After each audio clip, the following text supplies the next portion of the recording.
जय भीम, नमो बुद्धाय। दोस्तों, पिछले कई महीनों से लगातार नंदनगरी सीमापुरी के क्षेत्र में इस तरह की मीटिंगों का आयोजन हो रहा। इसी योजनाओं की एक कड़ी यह है कि देशभक्त भारत मोर्चा जो है वो वजूद में आया है, वो आपके सामने आया है।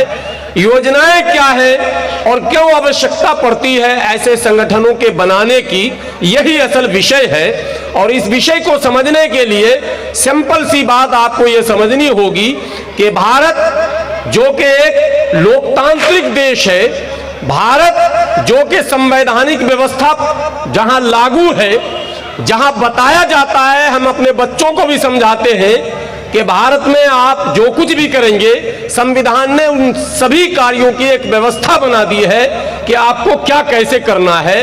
ऐसे में पिछले कई वर्षों से लगातार एक संदेश ये जाने लग गया है कि इस लोकतांत्रिक व्यवस्था को, जिसकी दुनिया लोहा मानती है, जिसकी चर्चा पूरे दुनिया में है कि भारत का वो लोकतंत्र और लोकतंत्र की जड़ इतनी मजबूत है जिसको हिलाना आसान नहीं। भारत में जहां हिंदू, मुस्लिम, सिख, ईसाई, जैन, पारसी, बौद्ध, आस्तिक, नास्तिक सभी लोग रहते हैं, जहां अनेकों जातियां, अनेकों धर्म, अनेकों कल्चर, अनेकों भाषा, अनेकों पहनावा, खाना पीना सब कुछ है, वहां इन तमाम भिन्नताओं के बाद भी इतनी एकता है, इतना प्यार है, इतना प्रेम है कि इस भारत को दुश्मन कभी भी भेद नहीं पाता। इस भारत की एकता और अखंडता को लाख दुश्मन प्रयास कर ले, चाहे वो दुश्मन पड़ोस का हो, चाहे वो दुश्मन दूर का हो, उसकी योजनाएं तो होती है, उसकी नजर तो है कि भारत जैसे महान देश की महानता को कम किया जाए, उसकी ताकत को कम किया जाए, लेकिन वो सफल नहीं हो पाता है। कारण यह है कि हमारी घुट्टी में, हमारी रगों में जो खून दौड़ता है, वो भारतीय लोकतंत्र में हमारे पूर्वजों ने जो मेहनत की थी, उन पूर्वजों का वो मेहनत है कि हमारे यहाँ तमाम भिन्नताओं के बावजूद, तमाम मतभेदों के बावजूद, तमाम अलग अलग राय रखने के बावजूद, तमाम तरह की अलग सोच रखने के बावजूद, अलग कपड़े, अलग वेशभूषा के बावजूद, इस देश में जहां अनेकों धर्म और जाति कल्चर के लोग हैं, एक साथ इस देश को आगे बढ़ाने की इच्छा के साथ काम करते हैं। लेकिन पिछले कई वर्षों से लगातार इसी शक्ति को कमजोर करने की कोशिश की जा रही है। धर्म के नाम पर, जात के नाम पर, क्षेत्र के नाम पर, भाषा के नाम पर अनेकों आंदोलन इस देश में हुए। जरूरी और गैर जरूरी आंदोलन भी हुए। जरूरी और गैर जरूरी शब्द मैं इसलिए कह रहा हूं कि एक पोलराइज करने के लिए, वर्चस्व बनाने के लिए आंदोलन होता है और एक आंदोलन मजबूरी में होता। आपका अधिकार कोई मार रहा हो तो भारतीय लोकतंत्र में यह परंपरा है कि हम अपनी आवाज जोर से बुलंद करें, हम सड़कों पर आए, हम चिल्लाएं, हम लोगों को बताएं कि हमारे अधिकारों का हनन हो रहा है। तो वो भी एक आंदोलन होता और एक आंदोलन होता हम लोगों को ये बताएं। और दोनों आंदोलन इस देश में हो चुके हैं कि हमारी ताकत बहुत है, हम कुछ भी कर सकते हैं, हम तुम्हारे साथ कुछ भी कर सकते हैं, हम संविधान को धत्ता भी बता सकते हैं, हम पुलिस और प्रशासन को किनारे भी कर सकते हैं। अभी एक वीडियो वायरल हो रहा था पश्चिम बंगाल का, मैं देख रहा था कि वहां 4-5 पुलिस वाले हैं और एक संगठन से उनका भिड़ंत हो रहा, और जिस मुद्दे पर हो रहा, पुलिस वाला ये कह रहा है कि भाई बैठ के बात करो, क्या मुद्दा है। और वो पुलिस वालों को बुरी तरह, वो पूरे संगठन के लोग घेरे हैं। नौबत यहां तक आई कि पुलिस को जान बचाकर भागनी पड़ी और वहां पर एक सांप्रदायिक तनाव हुआ। उसको कई चैनलों ने अलग अलग ढंग से दिखाया भी। बाद में उसके फैक्ट फाइंडिंग के लिए मैंने अपने बंदे को लगाया और मेरा भी एक यूट्यूब चैनल है, आप में से बहुत सारे लोग जानते हैं, नाम ही उसका देश की सच्चाई है। मैंने उस फैक्ट फाइंडिंग को आज ही सुबह उसमें अपलोड किया है। कि जो कुछ दिखाया गया है वो बिल्कुल ही नहीं है और जो है वो दिखाया ही नहीं गया। देश में ये भी हो रहा है, जो हो रहा है उसको बताया नहीं जा रहा है और जो नहीं हो रहा है उसको ज्यादा बताया जा रहा है। लोकतांत्रिक प्रणाली में निर्वाचित सरकार को एक शक्ति होती है और 5 वर्षों के लिए वो शक्ति जनता दे देती है।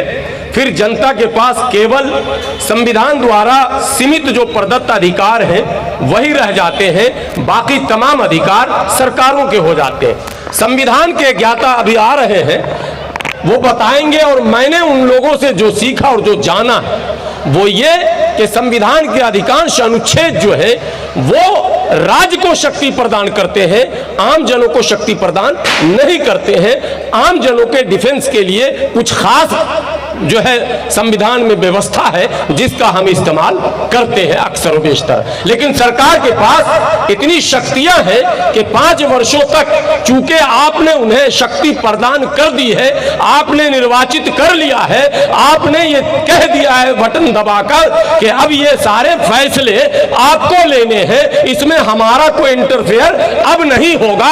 हमने बटन दबा दिया, हमने मोहर लगा दिया, हमने यस कर दिया। अब वो सरकार निर्वाचित हुई, शक्तिशाली हुई, लेकिन चुनाव से पहले उसी सरकार ने आपको जो बातें कही थी, जो आपसे वायदे किए थे, जो आपको आपके मन और मस्तिष्क पर जो बातें आई थी उनके प्रति आपने जो सोच बनाई थी, जो धारणा बनाई थी कि अगर ये सरकार आएगी, इसका बटन अगर हम दबा देंगे तो ये सरकार ये काम करेगी, ठीक उसके विपरीत शक्ति ले लेने के बाद, संवैधानिक शक्ति ले लेने के बाद, जिस शक्ति को अब हम छीन भी नहीं सकते 5 वर्षों तक, वो सरकार हमारे साथ नाइंसाफी करती है, हमारे साथ किए गए वादे की खिलाफी करती है, हमारे अधिकारों का हनन करती है, हमारे सामने क्या फूट डालो और राज करो की उस नीति को फिर से लागू करना चाहती है। तो हमारा कर्तव्य बनता है कि हम समय समय पर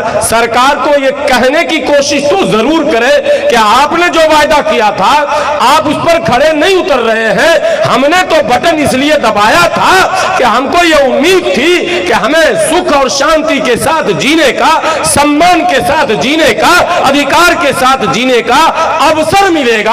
लेकिन दुर्भाग्य से शायद हमने गलत बटन दबा दिया, या शायद आपकी बातों में हम आकर फंस गए, या शायद हमने आपकी बातों का अर्थ गलत समझा था। लेकिन अब जब मैंने समझ लिया है तो आने वाले दिनों का इंतजार मैं कर रहा हूं। या तो आप लौट जाओ अपने पुराने वादे पर, वरना आने वाले दिनों में मैं फिर उसका विकल्प, यही संविधान, इसी लोकतांत्रिक व्यवस्था में हमें 5 साल के बाद फिर अवसर एक आता है कि हम विकल्प चुने।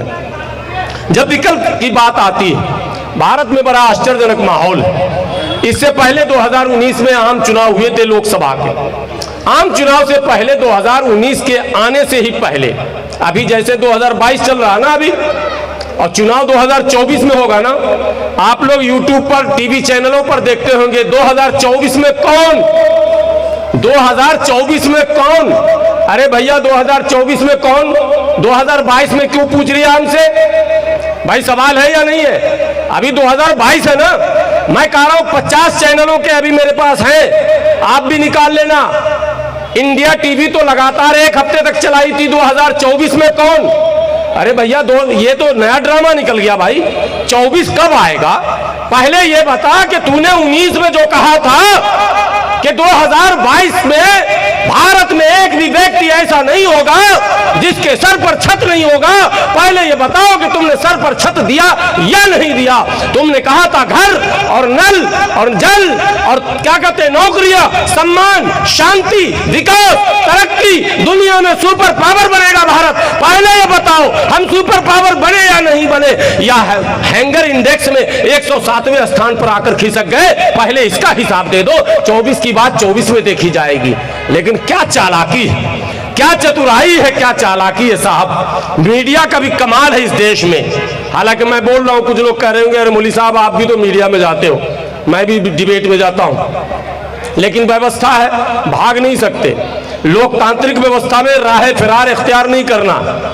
कोई पार्टी को अगर हमने वोट दे दिया, हम सरकार गिरा तो नहीं सकते 5 साल तक, लेकिन विरोध भी नहीं छोड़ सकते भाई, विरोध भी नहीं छोड़ सकते किसी का, क्योंकि लोकतंत्र में हमें उतना ही अधिकार है, गिराने का अधिकार नहीं है और उनके द्वारा किए गए काम को रोकने का भी अधिकार नहीं है। वो तो हमने उनको दे दिया, बटन दबा दिया, लेकिन विरोध का अधिकार है। तो जो माहौल बन रहा है देश में, 24 में कौन, 25 में कौन, गुजरात में कौन, हिमाचल में कौन, बिहार में कौन, अरे साहब पहले ये बताओ कि जो चुनाव तुमने लड़ा था जिस वादे पर, उसकी समय अवधि बची है, उसका क्या होगा? और आपको हमारे दरमियान गरीबों, शोषितों, पीड़ितों, वंचितों की आवाज और उनके न्याय की लड़ाई लड़ने वाले देश के माने जाने वकील एडवोकेट महमूद पराचा साहब आ गए। एक बार जोरदार तालियों से आप इनका स्वागत करें, जोरदार तालियों से। हाँ, आप बैठिए। 2024 दिखाया जा रहा हमको कि 24 में कौन आएगा। अरे भैया अभी रुको, अभी 22 होने दो, 23 होने दो, 24 में भी 6 महीने लगेंगे, तब बताना हमें 1-2 महीने पहले, और बताओगे क्या? वो तो काम बोल देगा, खुद ही माहौल बन जाएगा। लेकिन जो कुछ हो रहा है, राज्य सरकारों को देखे, केंद्र सरकारों को देखे, नगर निगम में देखे, छोटे नेता को देखे, बड़े नेता को देखे, वादा किया, वोट लिया और मनमाना शुरू कर दिया। ऐसी परिस्थिति में अगर हम घर में बैठे रहे तो टीवी के जरिए हमारा दिमाग हो जाएगा खराब, और टीवी ही बताएगा कि 24 में कौन आएगा, एमसीडी में कौन आएगा, दिल्ली में कौन आएगा। तो भैया ये बताइए, टीवी तय करेगा या हम लोग तय करेंगे? ये बताइए, जनता तय करेगी ना। 2024 का चुनाव अभी कहां, कोसों दूर है साहब, और टीवी में चालू हो गया कौन आएगा, कौन आएगा, कौन किस पर भारी है, और पूरा सर्वे आ जा रहा सामने आपके। अब आपका जो है मेंटली आपको ये लगता है कि यार जब वही जीत रहा है, एक ये धारणा है। मैं बचपन से जब से वोट डालना शुरू किया हूँ, मतलब 18 साल उम्र होने के बाद 10, 12, 13 बार तो गांव में डाला हूँ, 2-3 बार दिल्ली में भी डाल लिया हूँ। तो एक माहौल ये भी बनता है कि आखिरी में यार जो जीत रहा उसी को जिता दो, है ना, इस तरह की सोच, जो जीत रहा उसी को जिता दो। ये जो हम लोगों की सोच है ना, जो जीत रहा उसी को जिता दो, ये नस जो है ना, वो टीवी वालों ने पकड़ लिया है। और वो गैंग जो है पूरा, उन लोगों को लगता है कि जब ये एक साइलेंट वोटर होता है, एक तो पार्टी का खुला कार्यकर्ता होता है, वो तो किसी भी हाल में कहीं झुकता नहीं है, रुकता भी नहीं, न झुकता न रुकता। लेकिन जो तटस्थ लोग हैं, किनारे वाले, साइलेंट वोटर, जिनको राजनीति में बहुत ज्यादा रुचि नहीं है, वोट तो डालते हैं, वोट में रुचि है, राजनीति में रुचि नहीं है, झंडा नहीं उठाते, डंडा नहीं उठाते, नारा नहीं लगाते, वोट रुचि लेकर डालते हैं। वैसे लोगों की बहुत बड़ी संख्या देश में, बहुत बड़ी संख्या ऐसे लोगों की है जो झंडा डंडा तो नहीं उठाते, लेकिन चुनाव के दिन वो सुबह में नहा धोकर मतदान केंद्र पर जाते हैं और मताधिकार का प्रयोग करते हैं। ऐसे में इनको पता है कि बड़ी संख्या उन लोगों की है जो किनारे रहते हैं, वो इंतजार में रहते हैं, जिसकी हवा चलेगी उसी को हम आगे बढ़ा देंगे। तो हवा कौन चलाएगा? उसी हवा को चलाने के लिए 2 साल से पंपिंग किया जा रहा, 2022 से ही 2024 में कौन, 24 में कौन, 24 में कौन। अब आपको समझ में आ गया 24 में कौन? अभी से ही रिजल्ट आ गया। लोग बोल ड्यूटी से आए घर, घर से गए ड्यूटी, टीवी देखा, यार 24 में तो फला ही आ रहा है। वोट के सुबह तक 24 में फला ही आएगा तो ऑटोमेटिकली वोट भी वहीं चला जाएगा। इसलिए कहा गया है कि देश से अगर प्यार और प्रेम है, समाज से अगर प्यार और प्रेम है, तो आपको समाज के लिए निकलना होगा, समाज के बीच बैठना होगा, समाज की बात सुननी होगी और समाज को अपने मन की बात भी बतानी होगी। और जब तक चर्चा नहीं करेंगे तब तक आप निष्कर्ष और नतीजे पर नहीं पहुंच सकते हैं। कौन सही कर रहा है, कौन गलत कर रहा है, कौन धर्म के नाम पर, कौन जाति के नाम पर, कौन क्षेत्र के नाम पर, कौन भाषा के नाम पर राजनीति कर रहा है, ये जब तक आप समाज में नहीं निकलेंगे तो ये आईने की तरह आपके सामने साफ होकर नहीं आ पाएगा। इसलिए कर्तव्य बनता है देशभक्तों का, देश प्रेमियों का, कि वो समाज के बीच भी अपना समय दिया करें। और यही प्लान देशभक्त भारत मोर्चा ने बनाया कि समाज के बीच एक दूसरों को मिलने जुलने का अवसर मिले, उसके लिए एक प्लेटफॉर्म चाहिए।